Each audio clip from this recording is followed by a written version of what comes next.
Joining us now, former White House Communications Director for President Trump, Anthony Scaramucci. Mr. Scaramucci is founder and co-managing partner at Skybridge Capital. Mooch, good to have you. Nice to see you.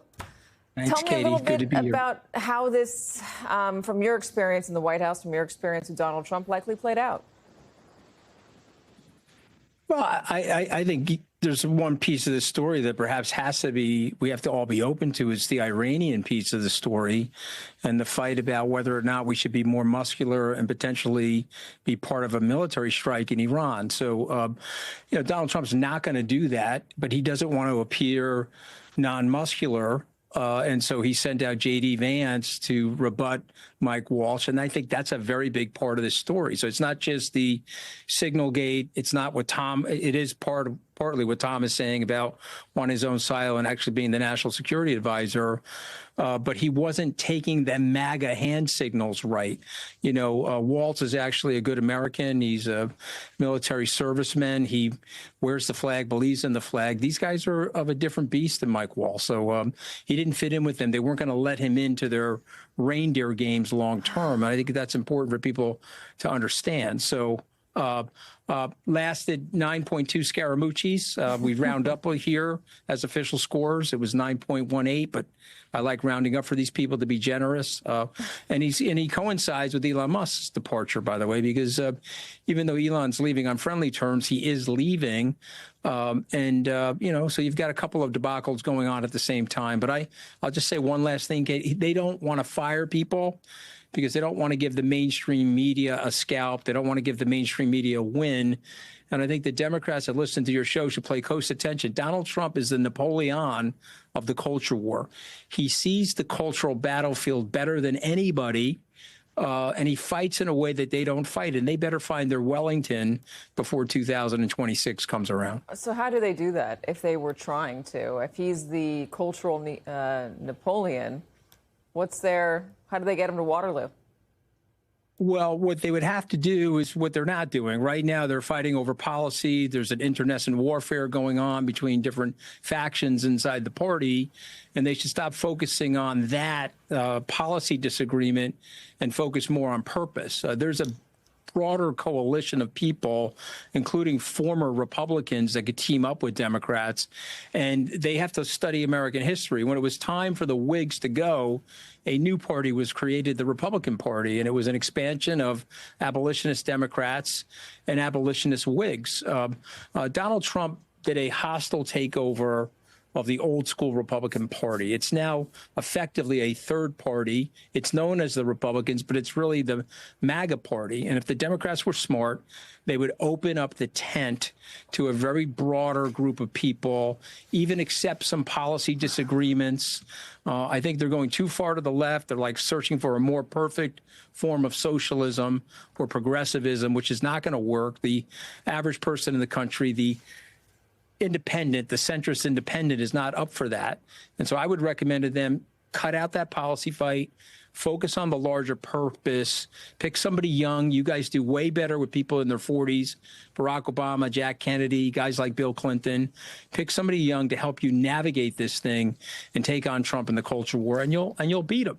So you're not going to beat them by fighting with each other. That's interesting. What is that? And I've heard this argument before, that there needs to be a new party, a different alignment out there, because, as you said, Donald Trump has changed the dynamics of the Republican Party. What is that set of policies? If you realign a Democratic Party, what do they bind themselves together on?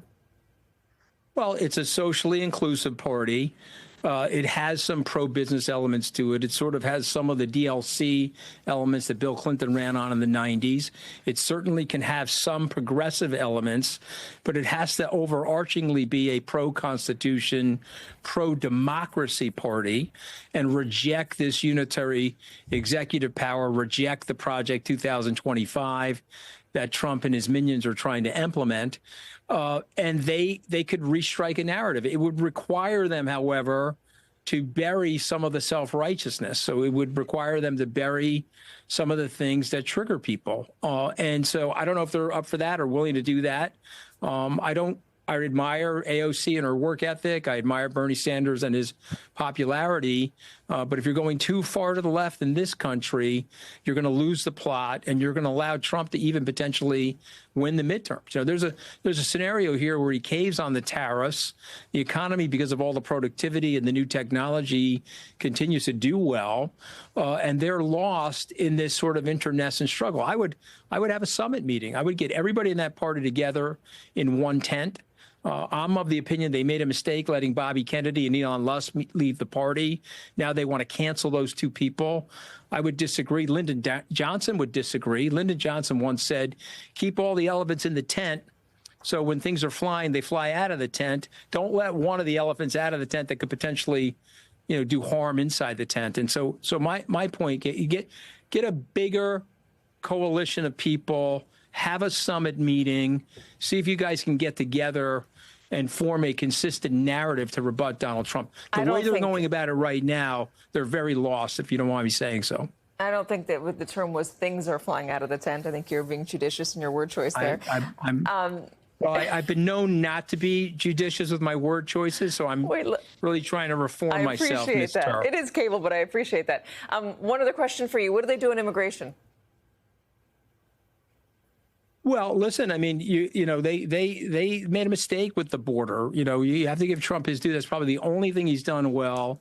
If you have a welfare state, Milton Friedman once said you have to protect the border. Otherwise, market forces dictate that people will flood the border to participate in the welfare state. So I would say to the Democrats that they want to go back to that sort of group of 8, 10 or 12 years ago, reform immigration. If you want to expand the entryways into the country, that's fine, but let's do it legally.